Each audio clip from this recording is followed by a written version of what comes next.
बिस्मिल्लाहिर्रहमानिर्रहीम। अस्सलाम वालेकुम नाज़रीन, आप यूट्यूब चैनल देख रहे हैं। मैं इमरान खान हूँ। ये बहुत अहम अपडेट्स हैं और ये मैंने सोर्सेज से इकट्ठी की हैं।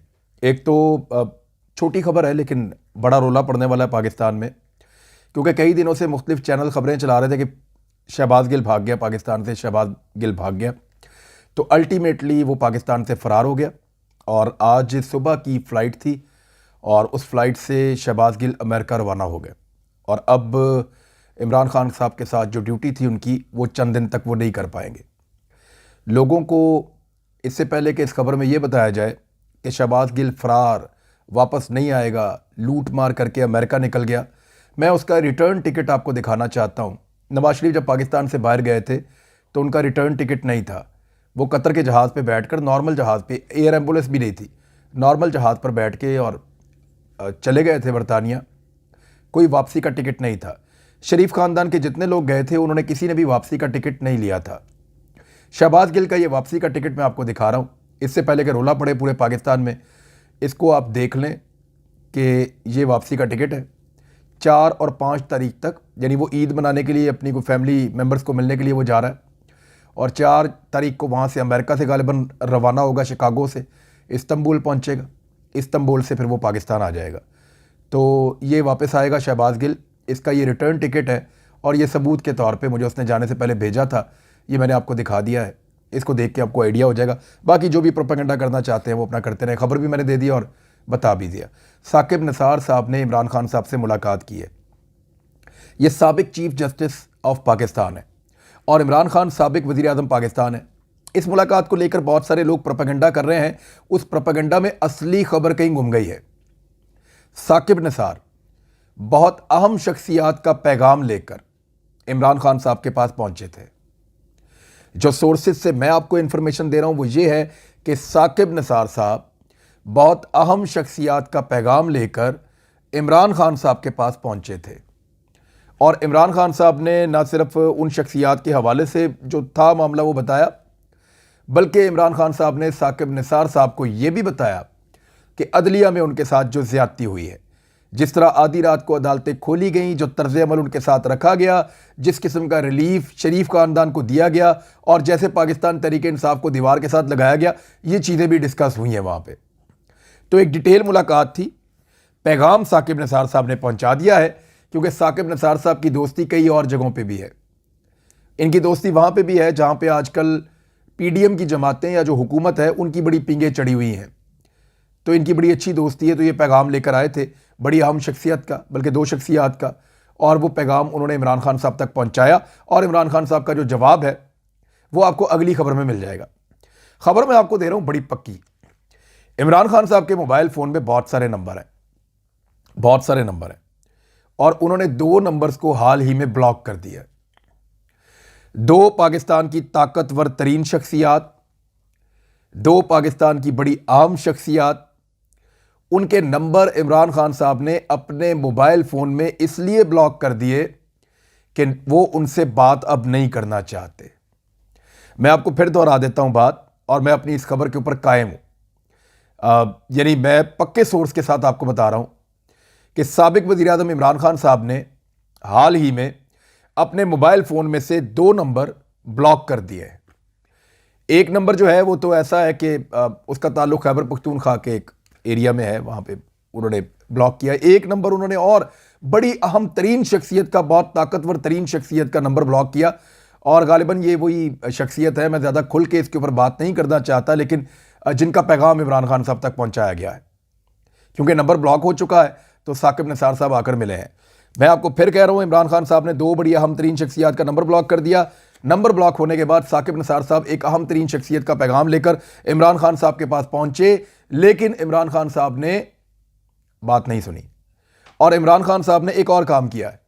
उनकी पार्टी के कुछ लोगों ने उनसे कहा कि हमारे साथ मुक्तदर हल्के या कुछ ताकतवर शख्सियात राब्ता कर रही हैं, हमें इस राब्ते को आगे बढ़ाना चाहिए। और ये 1 नहीं, 2 नहीं, ये 3-4 लोगों ने बताया, और मुख्तलिफ औकात में बताया पिछले तकरीबन 4-5 दिन के अंदर अंदर, कि जी हमसे लगातार राब्ता किया जा रहा है। लाहौर वाले जलसे के बाद से, और कराची वाले जलसे के बाद भी इवन राब्ता हुआ था, लेकिन लाहौर वाले जलसे के बाद ज़्यादा राब्ता किया जा रहा है क्या आप हमें अलाउ करते हैं कि हम जाएं और जाके बातचीत शुरू करें जो अहम शख्सियात, ताकतवर शख्सियात हमसे रब्ता कर रही हैं? तो उस पर इमरान खान साहब ने साफ इनकार कर दिया, चिट्टा इनकार। उन्होंने कहा बिल्कुल कोई मेरे बिहाफ पे कोई बात नहीं करेगा और किसी को किसी किस्म की बात करने की ज़रूरत भी नहीं है। और मेरे ख्याल में सिर्फ हमें फोकस करना चाहिए अपनी तहरीक के ऊपर, फोकस करना चाहिए आने वाले इंतखाबात के ऊपर, और फोकस करना चाहिए इस बात के ऊपर कि हमने किस तरीके से इस मुल्क में नए इंतखाबात का माहौल बनाना है और पब्लिक को मोटिवेट करके कैसे लेकर आना है। इधर उधर टाइम ज़ाया ना करें। यानी वो जो कुछ लोग कह रहे थे ना कि पाकिस्तान में फौरी तौर पे इलेक्शन आने वाला है, कुछ कह रहे थे कि कुछ चीज़ें होने वाली हैं, कुछ कह रहे थे बड़े ताकतवर इदारों ने बहुत सारी चीज़ें तय कर ली हैं, तो वो सारा एक लॉलीपॉप था और इमरान खान साहब ने वो लॉलीपॉप लेने से इनकार कर दिया। बल्कि उन्होंने अपने साथियों को भी मना कर दिया कि ऐसा कुछ नहीं होने जा रहा, अपनी तैयारी करो इलेक्शन की, हम इलेक्शन करवाएंगे। इस मुल्क में ज़ोर ज़बरदस्ती भी करनी पड़ी, ताकत का इस्तेमाल करना पड़ा, एहतजाज करना पड़ा, हम मजबूर कर देंगे हुकूमत वक्त को कि वो इलेक्शन अनाउंस करे। ये इमरान खान साहब की स्ट्रेटजी है और इस स्ट्रेटजी को आगे बढ़ाने के लिए, क्योंकि एक नंबर से उनको गालिबन मैसेजेस भी आ रहे थे, तो उन्होंने वो नंबर भी ब्लॉक कर दिया। तो इस तरह दो बड़े अहम तरीन नंबर इमरान खान साहब ने ब्लॉक किए। फिर इमरान खान साहब के पास एक पैगाम पहुंचा, अब साकिब निसार साहब आए, वो भी एक अहम पैगाम लेकर आए, और उससे पहले उनके कुछ करीबी साथियों ने भी उनको पैगाम दिए। तो उन्होंने मना कर दिया कि किसी किस्म की एंगेजमेंट आप लोगों ने नहीं करनी है। ये खबरें मैंने आपको कंफर्म कर दी और इनकी आने वाले वक्त में गालिबन तस्दीक हो जाएगी, लेकिन ये बिल्कुल शोर शॉर्ट खबरें जो मैंने आपको बता दी हैं। अब एक और चीज़ है, इलेक्शन कमीशन ने एक नया गेम खेला है। वो ये कह रहे हैं कि 31 दिसंबर तक पाकिस्तान में मरदमशुमारी के नताइज आ जाएंगे। पाकिस्तान में एक और मरदमशुमारी होनी है। वैसे तो ये 10-10 साल भी नहीं होती, बड़े लंबे अरसे तक भी नहीं होती, लेकिन पाकिस्तान में एक दफ़ा फिर मरदमशुमारी होनी है और उस मरदमशुमारी के नताइज 31 दिसंबर तक फराहम कर दिए जाएंगे हल्का बंदियों के लिए। उसके बाद 4 महीने मजीद दरकार होंगे। यानी इलेक्शन कमीशन ये कहना चाहता है कि अप्रैल तक तो सोचे ही कोई ना, मई तक तो सोचे ही कोई ना, 31 दिसंबर को मिलेंगे, 4 महीने अप्रैल की आखिरी तारीख तक हम करेंगे हल्का बंदियां, और उसके बाद मई के अंदर जो है वो फिर आप बाद में हुकूमत बनाएं, निगरान 20 दिन की, 60 दिन की, और उसके बाद फिर आप बजट के बाद आप कभी हुकूमत बनाएं और फिर आप इलेक्शन करवाएं। अब वो अगले साल के ऊपर गेम डाल रहे हैं। अब आपको पता है इलेक्शन कमीशन को कैसे चलाया जाता है, किनका आदमी है, किस तरीके से काम करता है। ज़्यादातर वही चीज़ें करता है जो अपोजिशन को पसंद होती हैं। लेकिन पुरानी हल्का बंदियों के साथ भी इंतखाब हो सकता है। पुरानी हल्का बंदियों में इलेक्शन कमीशन ने बहुत डिले किया है और अब वो ये कहते हैं कि 3 अगस्त तक हल्का बंदियां मुकम्मल हो जाएंगी। यानी अगर जून में या जून के आखिर में हुकूमत तहलील कर दी जाए तो जुलाई, अगस्त और सितंबर के आखिर में, अक्टूबर के शुरू में भी इलेक्शन हो सकते हैं।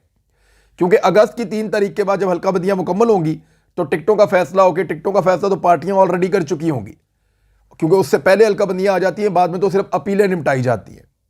और अपीलें निपटाने से पहले जब हल्का बंदियां आ जाएंगी तो मेरे ख्याल में जुलाई में पार्टियां इस काबिल होंगी कि वो अपने उम्मीदवारों को टिकट दें और उनको कोई तैयारी करें। जहां जहां पे प्रॉब्लम होगी वहां जाके वो अप्लाई कर देंगे और अप्लाई करने के नतीजे में 3 अगस्त तक तमाम चीज़ें मुकम्मल हो जाएंगी। तो अगस्त के आखिर में, सितंबर के आखिर में, या मैक्सिमम अक्टूबर के पहले हफ्ते तक भी पाकिस्तान में इंतखाबात हो सकते हैं और एक नई हुकूमत बन सकती है। आर्मी चीफ की तैनाती को लेकर PMLN जो है वो बहुत ज़्यादा प्रोपेगेंडा कर रही है और इस मामले को बहुत ज़्यादा उछाल रही है, बहुत ज़्यादा उठा रही है। मिसाल के तौर पे मरियम नवाज साहिबा ने इसके ऊपर स्टेटमेंट दिया और जो उनका स्टेटमेंट है वो ये कहती हैं कि इमरान खान साहब अहम तरीन तैनातियों को उसके अंदर मुदाखलत करना चाहते हैं। ये मरियम नवाज का कहना है कि आइंदा तकर्रियों में मुदाखलत करना चाहते हैं इमरान खान, कि साबिक वज़ीर आज़म इमरान खान इसलिए जल्दी इलेक्शन करना चाहते हैं ताकि वो आइंदा तकर्रियों में मुदाखलत कर सकें। देखें, इसका मतलब है तो उन्होंने हार मान ली कि जल्दी इलेक्शन अगर करवाए तो इमरान खान जीत जाएगा और आइंदा तकर्रियां वो करेगा। इसीलिए हम नहीं चाहते कि इलेक्शन करवाएं और ये तकर्रियां हम करें। अब इसके ऊपर स्टेटमेंट जो है वो ख्वाजा आसिफ साहब का भी आ गया है, जो वज़ीर दिफा है, कि वज़ीर आज़म का हक है और वो वक्त आने के ऊपर इसके ऊपर फैसला करेंगे और ये अहम तरीन तकर्री करेंगे। इमरान खान तकर्रियों में मुदाखलत करना चाहते हैं, ये मरियम नवाज कह रही हैं। ख्वाजा आसिफ भी ऐसी बात कर रहे हैं कि अगली तकर्रियों का फैसला मेरिट पर होगा, ना कि इमरान खान की गुंडागर्दी पे। ये मरियम नवाज ने कहा है। मरियम नवाज ने कुछ और भी कहा, वो मैं आप तक पहुंचाता हूं, लेकिन ख्वाजा आसिफ कह रहे हैं जब वक्त आएगा वज़ीर आज़म मेरिट के मुताबिक आर्मी चीफ की तैनाती करेंगे। अब शहबाज शरीफ साहब ये ख्वाब देख रहे हैं यानी एक ऐसा आदमी जिसके ऊपर बहुत दबाव है, यानी बड़े आराम से इसको कहा जा सकता है कि मियाँ साहब आप वज़ीर आज़म हैं, अभी अदालत आपको गिरफ्तार कर लेगी और आपका केस बड़ा कमज़ोर है, 1 मिनट में आप गिरफ्तार हो जाएंगे, आप इससे जो मर्जी काम करवा लें, यानी इससे अमेरिका जो मर्जी करवा ले, बैरूनी ताकत जो मर्जी करवा ले, जो कोई भी पाकिस्तान के अंदर चीज़ों को कंट्रोल कर सकता है वो जो मर्जी करवा ले, जिसको मर्जी तैनाती करवा ले। तो मेरिट का तो ख्याल वो आदमी रखेगा जो नीट एंड क्लीन होगा, वो आदमी रखेगा जो क्लियर होगा, जिसके ऊपर दबाव नहीं डाला जा सकता होगा। अब शहबाज शरीफ साहब तो नीट एंड क्लीन भी नहीं है, क्लियर भी नहीं है, और उनके ऊपर केसेस भी हैं और उनके ऊपर दबाव भी डाला जा सकता है। तो ये ख्वाजा आसिफ ने भी स्टेटमेंट दिया, मरियम नवाज ने भी दिया। मरियम नवाज ने 12 एक जलसा किया, आजकल प्लाटों में जलसा कर रही है PMLN। एक प्लॉट में जलसा उन्होंने किया एक दिन पहले, और उस प्लॉट के अंदर 2 कनाल की जगह पे उन्होंने, वो कहते हैं जी लाखों लोग उन्होंने इकट्ठे कर दिए, हालांकि वो चंद 100 लोग होते हैं। अब चंद 100 लोगों को आप एक कमरे में बंद कर देंगे या 2 कनाल के एक प्लॉट में बंद कर देंगे तो वो तो ऐसे ही लगेगा जैसे एक बहुत बड़ा हुजूम है, रश पड़ जाएगा वहाँ पे। तो उसको ऊंचे कैमरे करके लाइटें वाइटें जला के तो वो शो करते हैं जैसे बहुत सारे लोग हैं। अब ये जो जलसा किया इन्होंने एक प्लॉट के अंदर, मरियम नवाज ने पहले अनाउंस किया था कि मैं जलसा करने जा रही हूँ NA 135 और NA 136 में, ये लाहौर में है। और बाद में एक तस्वीर जारी की गई थी, ये तस्वीर आप देख लें, इसमें कुर्सियाँ लगी हुई हैं। ये एक प्लॉट है छोटा सा, और इसके चारों तरफ जो है वो, इसकी जो है वो बंद है चारों तरफ से, और इसका एक रास्ता है।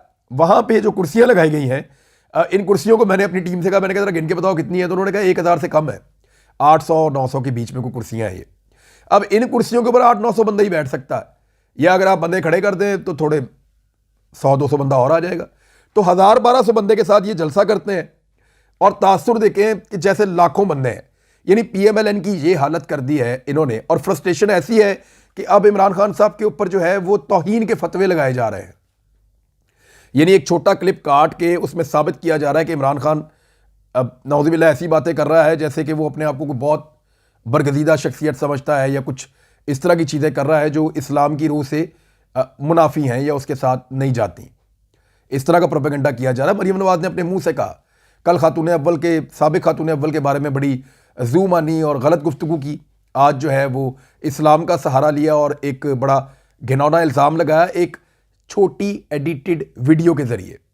जब आप पूरी वीडियो सुनते हैं 1 मिनट और 36 सेकंड की, तो आपको पता चलता है कि एक्चुअली इमरान खान ये कह रहे हैं कि लोगों को जाकर ये पैगाम दें, तबलीग करें कि ला इलाहा इल्लल्लाह ये आपको आज़ाद करता है, कि हम सिर्फ अल्लाह की इबादत करते हैं, ये आपको दुनियावी गुलामी से आज़ाद करता है, हमें आज़ादी के लिए लड़ाई लड़नी। वो इस तरह बात कर रहे थे, लेकिन उसका पहला पोर्शन काट के उसको इस तरीके से पोर्ट्रे किया मरियम नवाज ने कि जैसे कोई तौहीन कर दी है मजहब की इमरान खान ने। तो ये इस लेवल पे चले गए क्यों, ज़रा इसको आप समझें। ये इसलिए गए कि फ्रस्ट्रेशन बहुत बढ़ गई है। ये पहले पहले जलसे किया करते थे ग्राउंडों में, मीनार पाकिस्तान में तो जा ही नहीं सके, कभी हिम्मत ही नहीं हुई। पहले ये ग्राउंडों में जलसे किया करते थे, उसके बाद ये जलसे सड़कों पे करना शुरू हो गए, और अब ये जलसे प्लाटों में पहुंच गए हैं। तो PMLN का ऐसा बेड़ा गर्क कर दिया है कि अब जलसे प्लाटों में पहुंच गए हैं, और आने वाले वक्त में शायद ये जलसे अपने ले जाएंगे रायविंड वाले घर के अंदर, कि अंदर आ जाया करें कारकुन, वहीं पे हम जलसा कर लिया करेंगे। तो ये तो अजीब तरीके की सूरत हाल है। पार्टी नहीं होगी, एक फैक्ट्री होगी कि कारकुनों को इकट्ठा किया और उनको जो बातें सुनानी है वो सुना दी। और मरियम नवाज साहिबा की ज़बान बिगड़ती चली जा रही है लगातार। ये वो फ्रस्ट्रेशन और गुस्सा है जो उनको अब अपनी पार्टी के ऊपर और अपने फैसलों के ऊपर आ रहा है।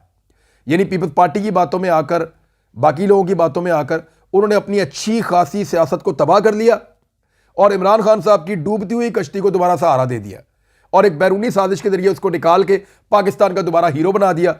PTI एक रिएक्टिव फोर्स है, रिएक्शन देती है, वो सारे खड़े हो गए हैं। अब इमरान खान साहब के पास इतनी ताकत मौजूद है कि रोजाना पाकिस्तान के मुख्तलिफ शहरों से आवाज़ आती है कि आज इधर हज़ारों लोग निकल आए, आज उधर हज़ारों लोग निकल आए। जितना बड़ा जलसा मरियम नवाज साहब ने ये 2-3 जलसे करके देखे, जितने बंदे टोटल इकट्ठे हुए ना, इससे 4 गुना बंदे वहां इकट्ठे हो जाते हैं इमरान खान के, जहां सिर्फ एक स्क्रीन लगी हुई होती है। इमरान खान मौजूद ही नहीं होते।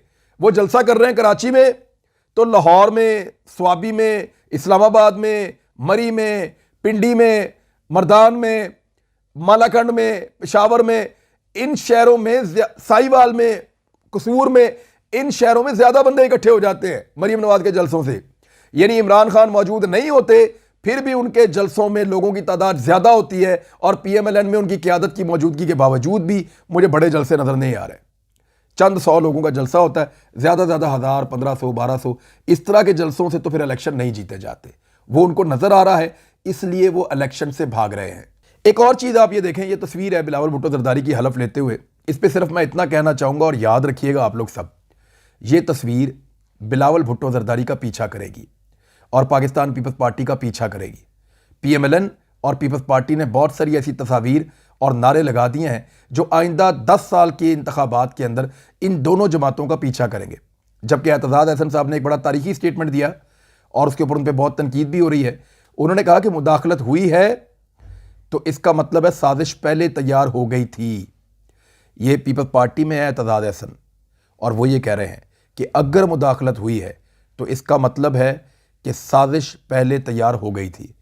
और एक आखिरी चीज़ है कि IMF का प्लान जो है वो इम्प्लीमेंट होने वाला है, और उसके इम्प्लीमेंट होने के बाद महंगाई का एक तूफ़ान आ रहा है, और वो इमरान खान साहब के आने वाले एहतजाज को मज़ीद ताकत देगा।